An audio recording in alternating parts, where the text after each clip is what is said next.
We're back with yet another conversation over coffee.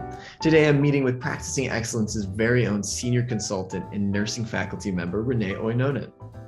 Renee is an experienced nurse leader, having spent her career in critical care as a visiting nurse, a population health coach, nurse educator, and as the former director of nursing at Beth Israel Lahey Health in Boston.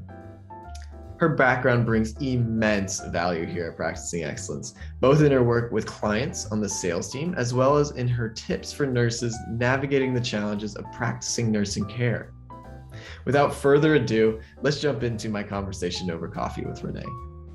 All right, Renee, let's open up with an icebreaker. Can you tell us about the best vacation you've ever been on?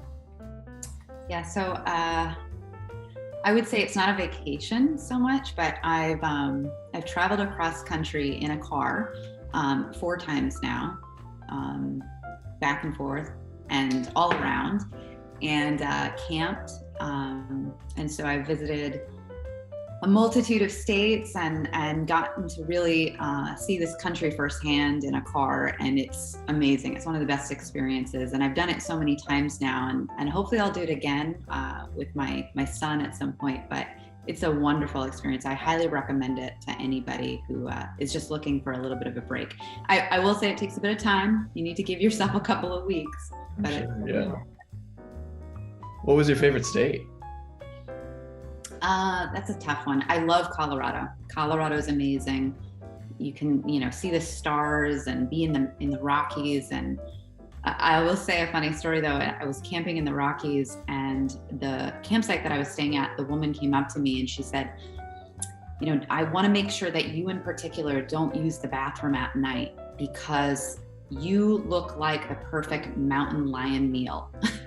And so I was so scared the entire trip that I was going to be viciously attacked by a mountain lion. Oh my God, that's hilarious. Yeah. I don't know what about you just says snack, but I think it was my side. I don't know. She was just very concerned that I was going to be eaten. So, but I don't think that happens that often in Colorado. So I will definitely be back. Yeah, absolutely. So jumping into your career a bit, can you tell us about how you got into nursing? Like what drew you in and what were your first steps towards that goal? Yeah, well, there's quite a few things. Primarily, my mother's been a nurse for 50 years. She was primarily in long-term care. She's a dementia specialist, still into retirement. She's a dementia consultant.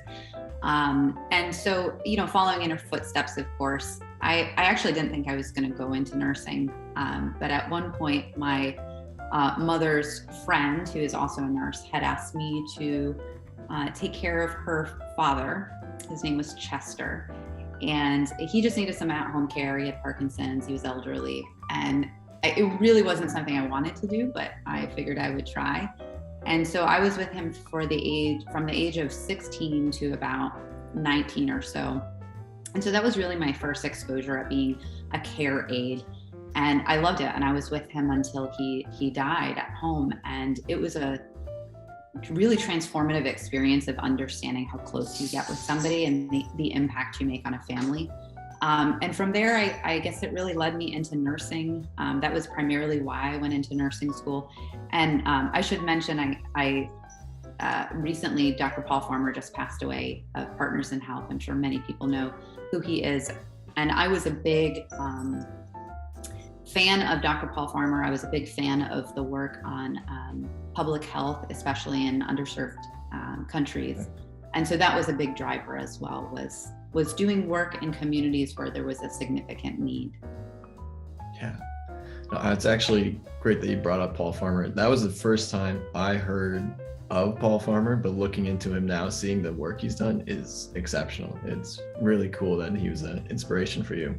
And kind of going off of that inspiration, I saw recently, actually on LinkedIn, that you spent some time in Peru as a volunteer earlier into your career. Could you elaborate on that and what it must have been an exceptional experience? Sure. Yeah, that was actually a Paul Farmer thing. So early in my nursing career, I thought I was going to do infectious disease work, which is funny because at the time I was envisioning, supporting pandemics, and here we are in 2022. But at the time, I was really focused on international work. And so I was in nursing school when I went to Peru. And so I provided volunteer nursing care in very rural Peru. And it was incredibly eye-opening. It was really gave me my firsthand experience of the complexities of care, of really understanding a community and their needs and empowering folks within the community to improve their own care versus just somebody coming in and trying to make changes. I mean, you really have to, you get an eye-opening experience of what that's like. And so, I obviously did not go into the infectious disease international work, but it did lead me into primarily spending my time in the community and really seeing it from the lens of, again, listening to the community, understanding patients' needs, seeing where they're at, versus just assuming that we have the answers. So you started your career in nursing in a critical care new grad nursing program, but I'm curious, what took you down the road of leadership?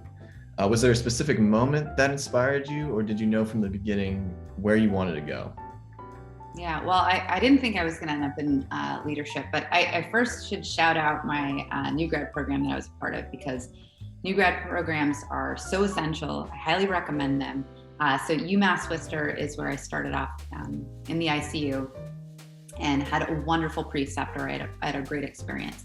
But from there, I really realized I didn't actually want to do critical care. I really liked being with patients, educating patients. And of course, in critical care, a lot of patients are very sick and ventilated. And so I went on to being a visiting nurse. And I think I'm just somewhat opinionated and outspoken. And so that's really where I fell into being a leader is I think oftentimes I'd have mentors and folks that would tell me, you have a lot of ideas. Let's help flourish those and get you into a real leadership position. So when I got my first real leadership position, which was as a nurse educator at Beth Israel, it was, I kept mentioning things to our associate CMO who oversaw quality and safety and just said, this is one thing that maybe we can change to make things a little bit safer or a little bit more efficient. And that's when I got promoted into a position to do that. And so, yeah, it's just about being vocal. I didn't go down a formal path to become a leader. It just, I happen to have a lot of opinions, I guess. And so that's where I found myself. No, that's great. I mean, shout out to your mentors for being empowering you to use those opinions and to really push forward, but also sticking to your guns and going with it. I mean, that's awesome. Thank you for meeting with me, Renee. I appreciate your insight. I'd love to have you back on, but for now, thanks. Thank you. Thanks for having me. This was fun.